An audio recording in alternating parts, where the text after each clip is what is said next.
दोस्तों, solution by PJ में आप सबका स्वागत है। आज मैं लेके आई हूँ इकोनॉमिक्स के टॉप 10 प्रश्न।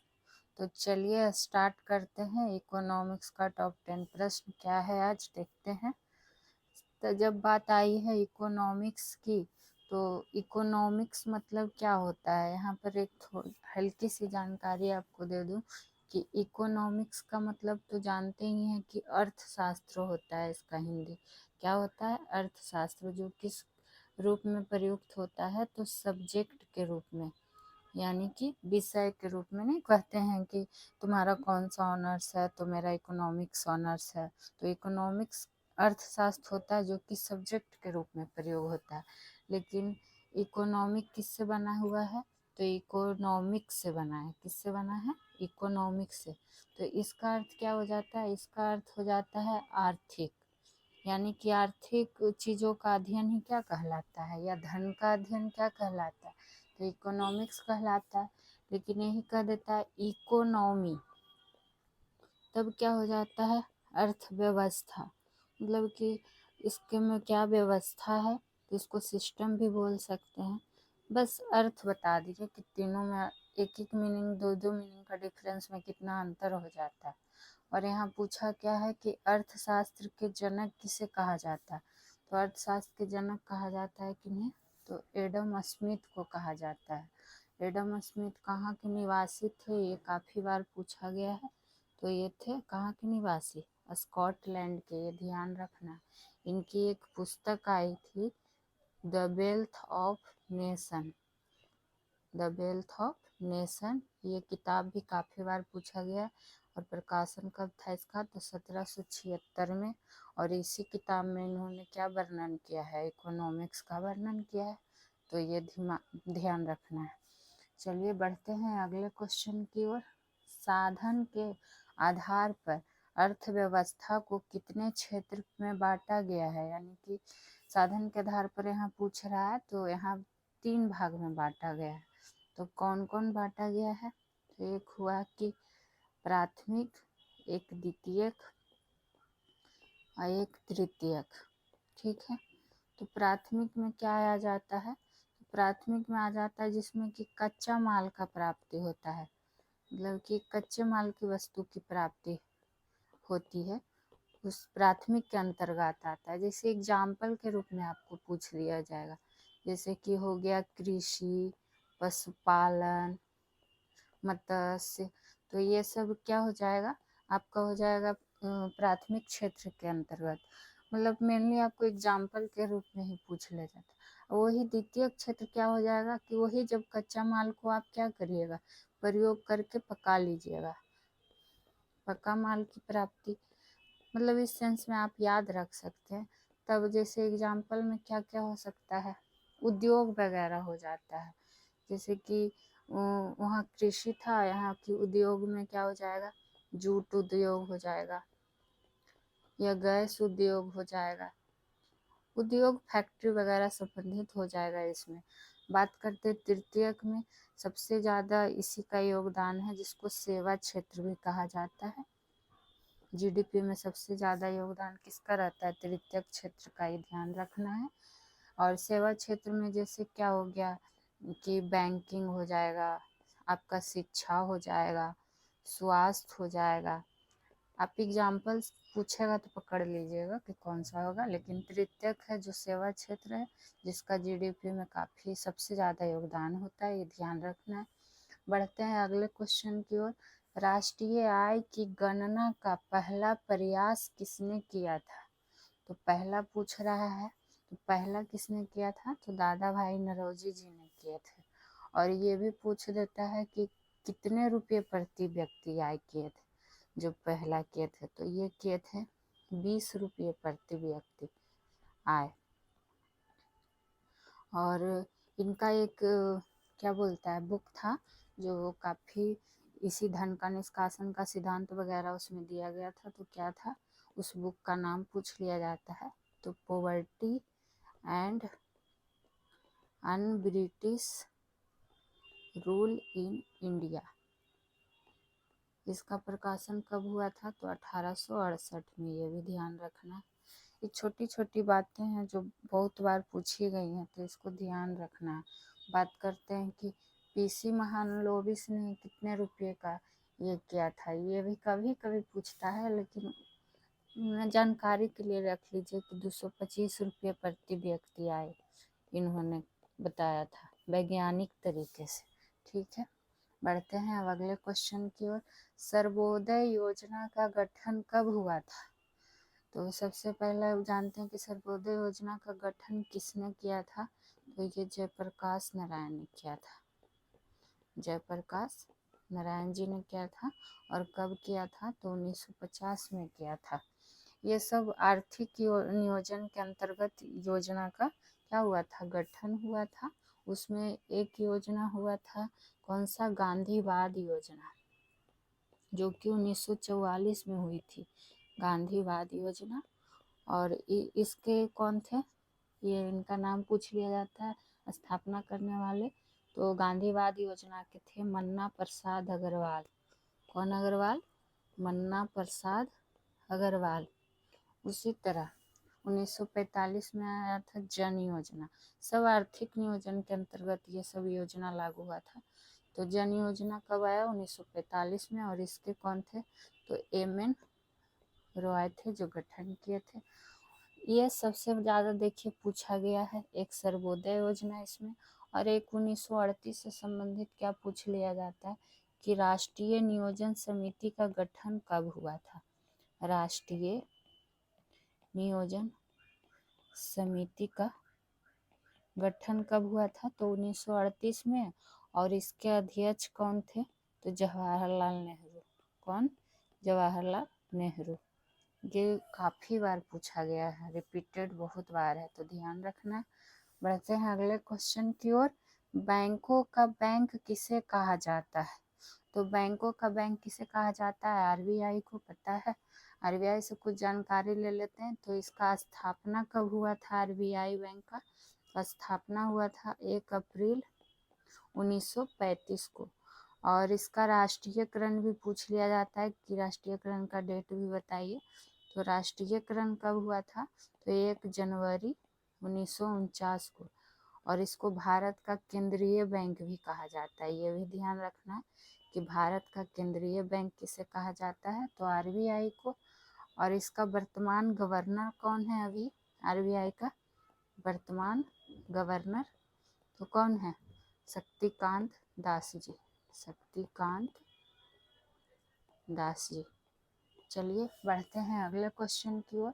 जनसंख्या से कौन सी समिति संबंधित है? कुछ समितियां हैं जिनका जानना जरूरी है। तो यहाँ बात पूछा गया है जनसंख्या से। पहले जानते हैं कि दांत वाली समिति किससे संबंधित है। तो दांत वाली समिति जो संबंधित है वो बेरोजगारी से संबंधित है। सत्यम समिति किससे संबंधित है? तो ये वस्त्र नीति से संबंधित है। किससे? वस्त्र नीति। और जनसंख्या से तो स्वामीनाथन समिति। उसी तरह मल्होत्रा समिति किससे संबंधित है? तो बीमा क्षेत्र में सुधार से। किसमें? बीमा क्षेत्र में सुधार से। और भी कुछ समितियां हैं, तो आगे क्वेश्चन आएगा तो मैं करवा दूंगी। अभी फिलहाल जो क्वेश्चन है उसके अकॉर्डिंग सॉल्यूशन करना है। चलिए बढ़ते हैं 7वें क्वेश्चन की ओर। कौन सी योजना अवकाश की अवधि नहीं है? मतलब 3 ठो है, एक इसमें नहीं है जो पूछ रहा है। तो बात आई है पंचवर्षीय योजना से। आप लोग देख लीजिएगा, एक मैंने पंचवर्षीय योजना क्लास लिया है, उसमें 12 पंचवर्षीय योजना के बारे में जितने भी प्रश्न बनते हैं मैंने उसमें बताए हैं। तो वो वीडियो भी देख लीजिएगा, आपको क्वेश्चन सॉल्व करने में हेल्प होगा। तो यहाँ योजना अवकाश 3 बार हुआ था। एक हुआ था 1966 से 69 में, और एक हुआ था 1978 से 80 में, और एक 1990 से 92 में। यानी कि ये तीनों तो योजना अवकाश की अवधि है, लेकिन 1951 से 56 नहीं है, क्योंकि इसमें तो प्रथम पंचवर्षीय योजना ही आई थी ना। प्रथम पंचवर्षीय योजना की शुरुआत हुई थी 1951 से 56 में हुआ था। और इसका मुख्य उद्देश्य क्या था? तो ये है क्या था? कृषि का विकास। इसी में ही हाईलाइटेड मुद्दा था, इसका मुख्य उद्देश्य था। और ये कौन सा मतलब कि मॉडल पर आधारित था? तो हैराल्ड डोमल मॉडल पर आधारित था पहली पंचवर्षीय योजना। ये सब सारी चीज़ें मैंने उस वीडियो में बताई है, तो आप लोग देख लीजिएगा।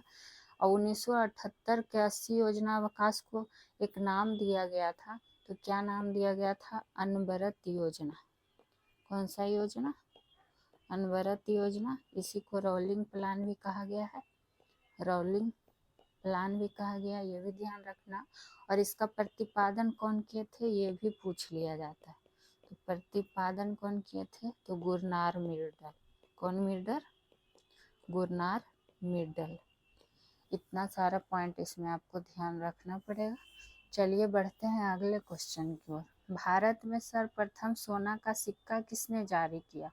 ये क्वेश्चन तो हिस्ट्री का भी है। आप लोग सोच रहे होंगे इसमें क्यों, तो इकोनॉमिक्स में भी जब मुद्रा की शुरुआत हुई थी तो इसलिए वहाँ पे ये क्वेश्चन आ जाता है, इसलिए मैंने दिया है। तो भारत में सर्वप्रथम सोना का सिक्का किसने जारी किया था? तो यहाँ पूछ रहा है कि सर्वप्रथम सोना का सिक्का कौन जारी किया था। तो सर्वप्रथम सोना का सिक्का कौन जारी किया था? तो यह जारी किया था हिंदी अवन। कौन अवन? हिंदी अवन। लेकिन यही पूछ देता, कंफ्यूजन वाला सवाल क्या बन जाता है कि सर्वाधिक शुद्ध सोना किसने जारी किया था? सर्वाधिक सोना तो है लेकिन शुद्ध सोना सिक्का किसने जारी किया था? तब कुषाण ने जारी किया था। लेकिन और क्या पूछ लेता है कि सर्वाधिक सोना किसने जारी किया था। देखिए कितना कंफ्यूजिंग वाला क्वेश्चन बन रहा है। सर्वाधिक सोना का सिक्का किसने जारी किया था? तब किसने किया था? गुप्त ने। ध्यान क्या देना है कि सबसे पहले सोना का सिक्का पूछा तब हिंदी अवन, लेकिन सबसे ज्यादा शुद्ध सोना सिक्का तब कुषाण, लेकिन वही सबसे ज्यादा सोना का सिक्का तो कौन हो जाएगा? गुप्त। एकदम छोटा छोटा पॉइंट से एग्जाम में गलत हो जाता है, इसलिए ये तीनों बातों को एकदम अच्छे से नोट कर लीजिएगा।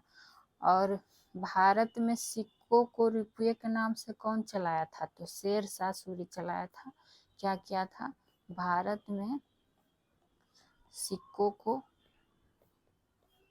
रुपया के नाम से चलाया, रुपया के नाम से चलाया।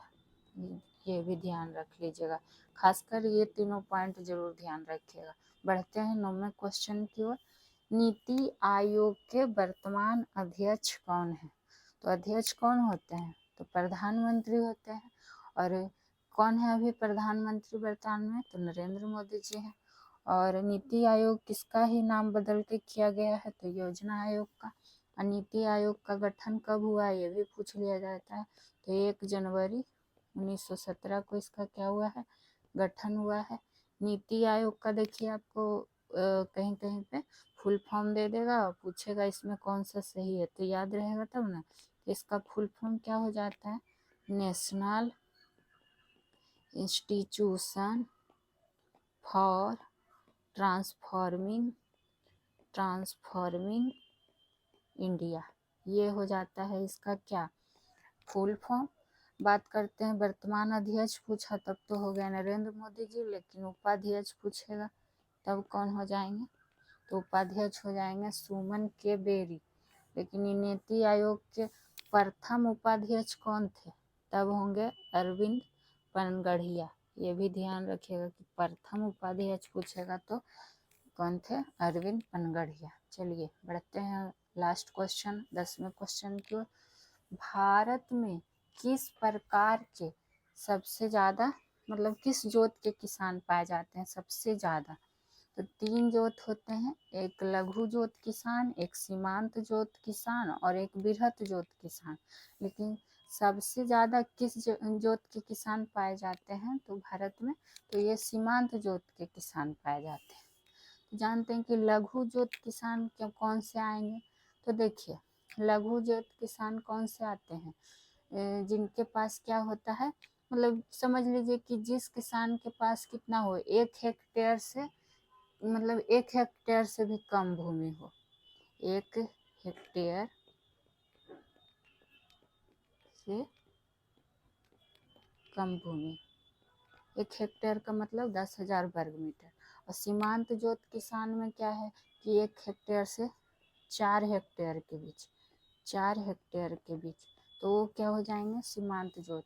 लेकिन वृहत जोत के इंसान जिसमें कि 4 हेक्टेयर से भी ज़्यादा हो, 4 हेक्टेयर से भी ज़्यादा हो, तो वो किसके अंतर्गत आएंगे, वृहत। वृहत यानी कि बहुत बड़ा, ऐसे ही अर्थ से। इसका आंसर क्या हो जाएगा, सीमांत जोत किसान। चकबंदी है एक ऑप्शन में, तो ये क्या होता है, ये है ना कि किसानों का जो भी बिखरा जमीन होता है उसको एक साथ एक स्थान पर करने का सरकारी जो प्रक्रिया होता है ना, वही चकबंदी कहलाता है। और चकबंदी सबसे पहले किस का मतलब राज्य में लागू हुआ था, तो ये गुजरात में हुआ था, बड़ोदरा में हुआ था।